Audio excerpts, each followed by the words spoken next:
Aujourd'hui, je vous fais découvrir Alcatraz, l'une des prisons les plus célèbres au monde, nichée sur une île au cœur de la baie de San Francisco.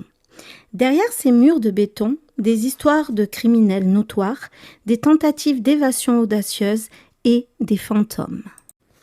Depuis sa fermeture en 1963 et son ouverture au public 10 ans plus tard, Alcatraz est devenue une destination touristique prisée.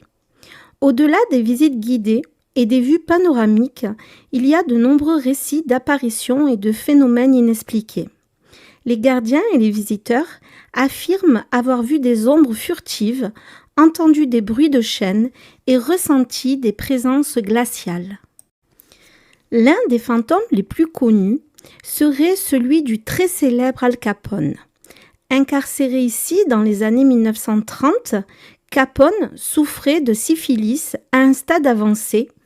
Il passait des heures à jouer du banjo dans les douches de la prison. Certains disent encore entendre les notes de banjo résonner dans les couloirs. Plusieurs témoins affirment avoir été confrontés à des apparitions de fantômes.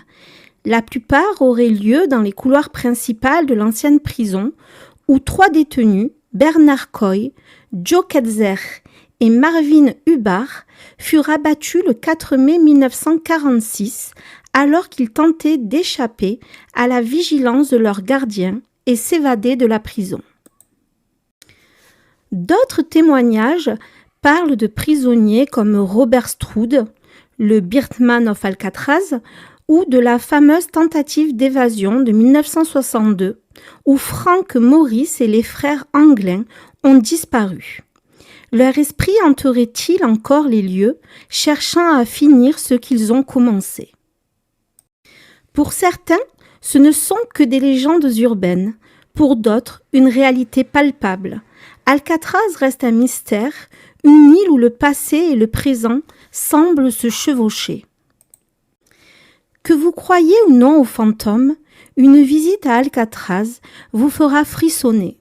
Et peut-être, juste, ressentirez-vous la présence des âmes perdues qui hantent encore ce lieu emblématique.